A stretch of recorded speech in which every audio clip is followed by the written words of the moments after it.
talking about? What's up, y'all? And happy Friday the 13th to you all.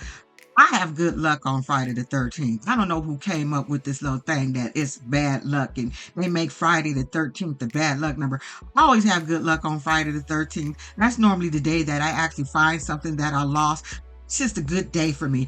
Am I the only one that is a good day for? All right, y'all.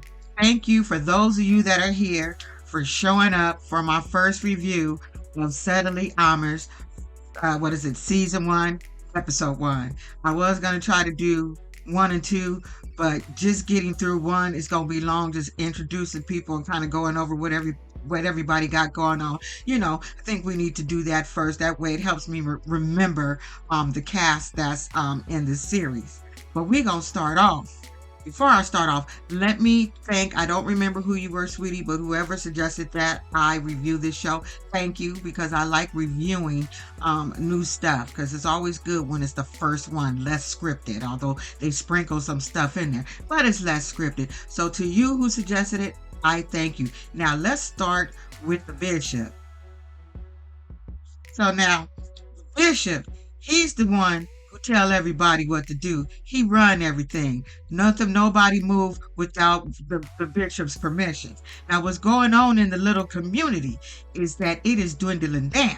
Now you see we got these shows with the people trying to escape the Amish and going to New York and doing all this. They trying to get away from the damn Amish people because they want to live a normal life and have some normal ass kids. He said it's like, people kind of escaping. So he says right now the issue is in their little community is that because of all this inbredness they got going on, they having some kids with mental issues and some things going on, some little birth defects, because they got a whole lot of inbredness.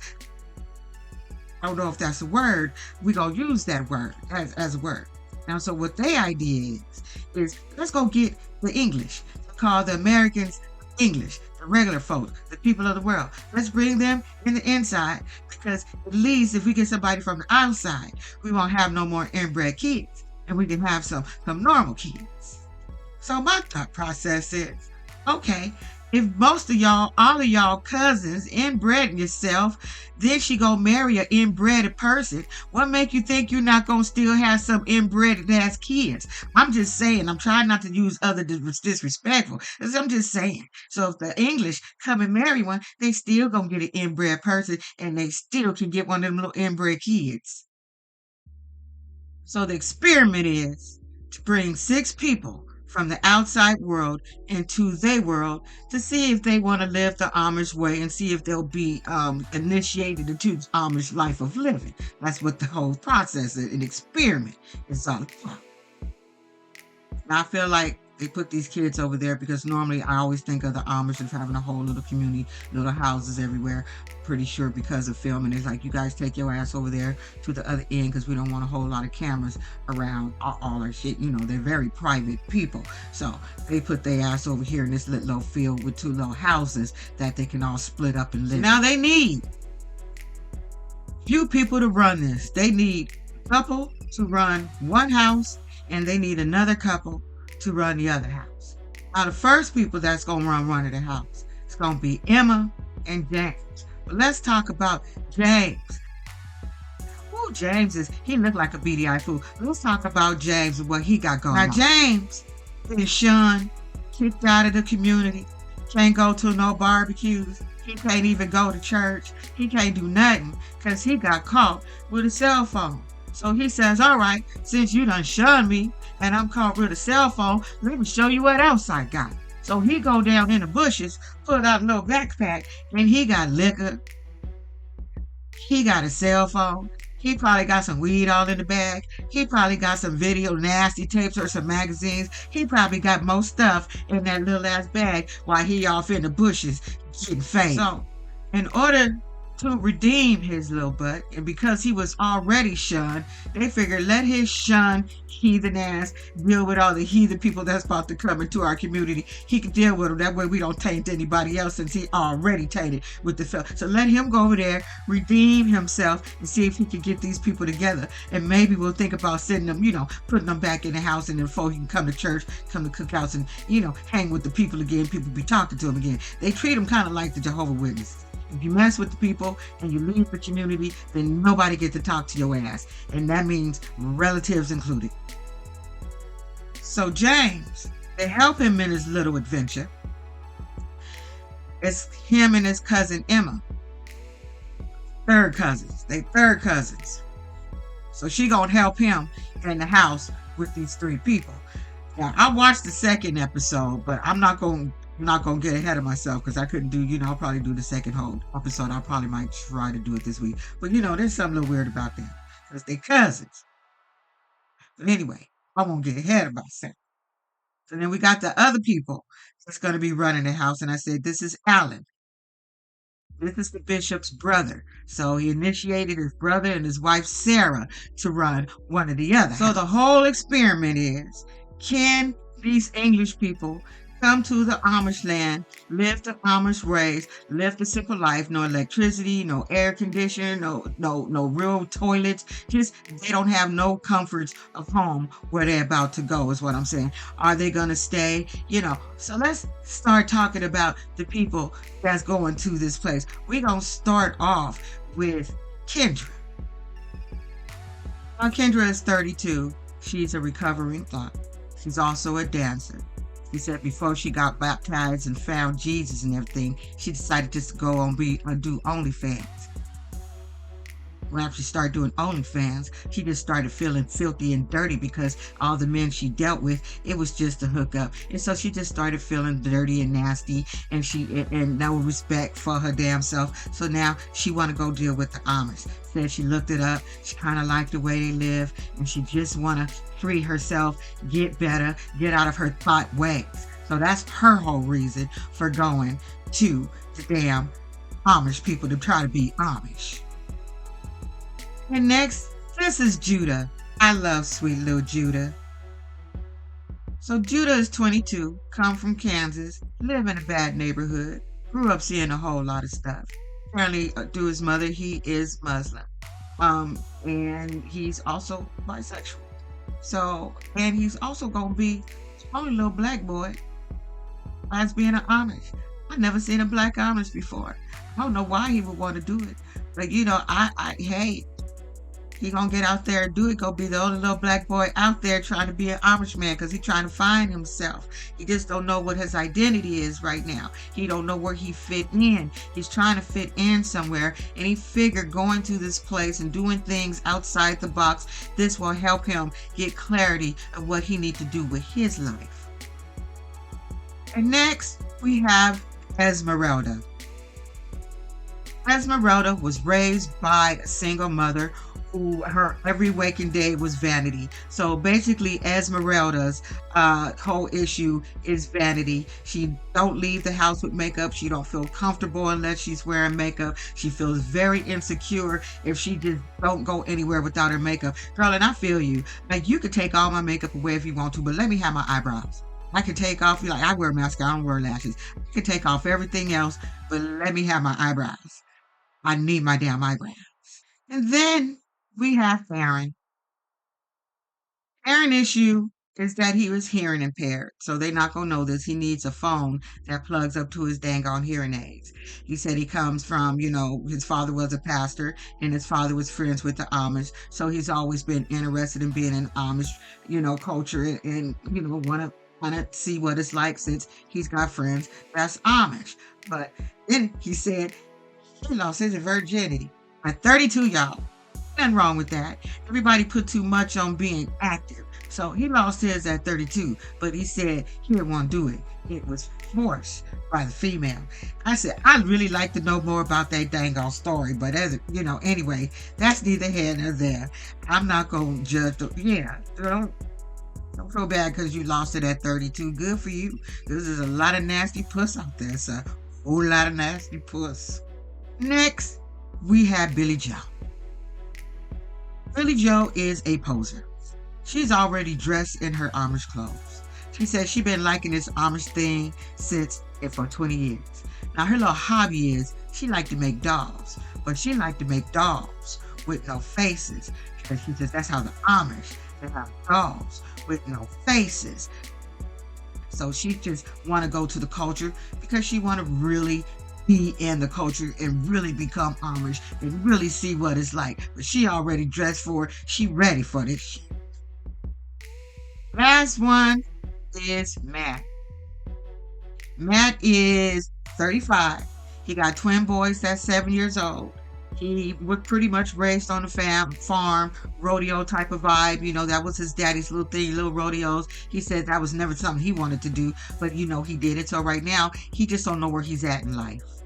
He don't know where he's going. He feel like he should be further in life than what he is. So he just trying to figure out what to do with his life right now. And I think that he is a single father. And 35, so, yeah, twin boys, that could be hard. But, he's just trying to figure out what to do. Sounds like to me you've been living you've been doing what your daddy been wanting you to do. That's how it's coming off to me. Now, her ass is supposed to be there working on herself. As soon as Matt came, she done locked eyes and already trying to have a relationship. So now we got the bishop standing in the barn, waiting for the people to arrive. First one show up is Kendra's disrespectful ass. She's very disrespectful. The way she showed up in that outfit, you go into a place, their rules, their culture, their freaking dress code, like all of this. Why would you wear something showing your titties and your ass? Like, why would you even do that? That was just so disrespectful and don't make sense if you're going there to be a part of the culture, you ain't got no Amish clothes, but you could have covered up some. You could have wore a long maxi dress or something. You didn't have to have all your little things showing them. Just saying, she came in there disrespectful. Next who popped up is Judah. Judah showed up in these hot ass funkadelic boots, and it's hot as he regretting that shit. He just look hot. Everybody look hot. So now he's the next rival. And the bishop is like, okay, here we got Polly Pocket over here, and we got something that almost look like a superhero, but I'm not sure what's going on. But something going on. Then he get Billy Joe's ass to come in looking like she was a runaway Amish person that just came back with all the little clothes on. He was probably very, very confused, but very pleasantly pleased that she wasn't showing her titty there. Then we get Esmeralda. Esmeralda, she had on a little belly shirt and shorts, so she wasn't no better, but she wasn't as bad as the other chick. But both had the opportunity and did research the dress code, so they could have did better coming on these people's land dressed like worldly people. It wasn't acceptable. I didn't like it at all. Last that show up is Aaron. Aaron shows up. So now everybody, they there. Now he's scanning everybody, the bishop. He let them know the lay of the land, what it's going to be like. Then he was told, Kendra, get your little ass over here. Get over here. I need to talk to you. He want to know why she dressed like that. But what you was doing, sir, you called her first, because in my opinion, you got in there so you could lust after her in private. You was looking at that sweaty, succulent legs and breast. You was looking at it all, sir. He told her, I don't understand why you come out here dressed like this. This is inappropriate. My wife wouldn't like it. The other wives wouldn't like it. They would be jealous. They would be concerned about my son having lustful thoughts and their husbands, including myself, having lustful thoughts. And he was having lustful thoughts as he was sitting there talking to her ass. Now she devastated. She feeling like a hoe in a pot again. It's like, girl, and when she went out there crying, nobody felt sorry for her. I was like, girl, what you expect coming in here with this damn cheerleader outfit on? Titty showing, ass showing. She just crying. Nobody was like, yeah, girl. I don't even think anybody gave her a hug. And old Judas said, I don't even understand his problem. Jesus, he forgave a prostitute. Why can't he forgive you? And the look on Kendra's face was priceless. I said, sir, you just basically just called her. You just called this girl whole ass punk. So now the group split up and they go to their separate houses. It's time to go through their suitcase. They said, we don't want you bringing any of your stuff into our house, taking our stuff. So before we go into the house, we got to go through your little baggage. And Judah just had all kind of little bright colors and shit. He said if we hung that shit on the damn clothesline, we would be talked about. They'd be wondering what's going on with all this bright, colorful shit. So it was like, nah, you can't do X, Y, and Z. And poor Popo Aaron. Aaron was told he can't have his little device for his phone, for his hearing aid, which, sir, I don't even know why you brought it. They don't use electricity. How were you possibly gonna plug it up? Seemed like you would have brought something that was a little more better for you that didn't use a plug up. Like it just, that's what it just seemed like to me. But James didn't give a shit. He said, I don't give a shit what you need it for. We're not allowed to have them, so I'm taking it. So you better hope your damn batteries don't run out your little earplugs. Now we going to Alan and Sarah's house. Now they over there having a conflict with this girl Esmeralda, because she don't want to get rid of the lashes. She don't want to get rid of her nails. I said, listen, you don't be milking cows. We don't want you poking them with them damn nails in their little cow titties. So you gonna have to remove them damn nails. Like you just gonna have to do it. Like what's the problem? You just don't want to do it. And I'm sitting there looking at it. I'm like, girl, you kind of would look the same with or without makeup. I think she's a very cute girl. So she is just refusing. She's just refusing to take off the lashes. Like, what is it gonna hurt? I'm like, God, why are you resisting? Like I said, you did the research. You know what the rules are. No makeup. Cover your body. Why are you surprised? Why are you fighting? And thank you, Alan. Alan's like, you ain't gonna make us conform to your shit. You're on my property right now. So you're going to have to do what you need to do. If James is like, if you don't like it, get the hell on. If you don't do the shit by tonight, kick rocks. James said, go. Well, go then. We don't give a shit. Get your ass on up out of here. Y'all, I would have been looking for a motel the minute I walked into that house and there was a fly trap hanging from the ceiling in the kitchenist area with little flies on it. That would have been it for me. I wouldn't even made it to see the toilet where I had to go poop, pee, and get splinters on my ass like Billy Joe. There's no way. I wouldn't have made it. I wouldn't have made it through the heat. First of all, I wouldn't even went through that shit. But if I was a contestant, I wouldn't have made it through the heat. I wouldn't have made it through the fly trap hanging in the damn house. He said, Judah said, what the hell is this? He says, I know. I'm come from some hood shit, but he's like, they ain't got no furniture, they ain't got no couch, they ain't got nothing but a bunch of wood. What a stove, what a refrigerator, what anything at? And you gonna try to yell for me some water in a mason jar? He said, I'll stick to the bottled water. I don't want nothing to drink out of this shit. Give me some bottled water. I'm not sure where everything is at, what we got going. I would love to see his response when they were showing the bathroom versus Billy Joe's. It's like, please, I would have loved to see his response. Where it ended. So we'll see what happens. So too. Of course, I've already watched some of it, but gotta watch it again. And she does. She takes the shit off, and I was like, she's a cute girl. She got the dimples, cute girl, good skin, cute girl. Anyway, what I did too. Oh my God, it would have been a long video. I said, oh my God, that would just be too long. Anyway, I hope you enjoyed this first video of Suddenly Amish Season 1, Episode 1. Hope you'll be back for Episode 2.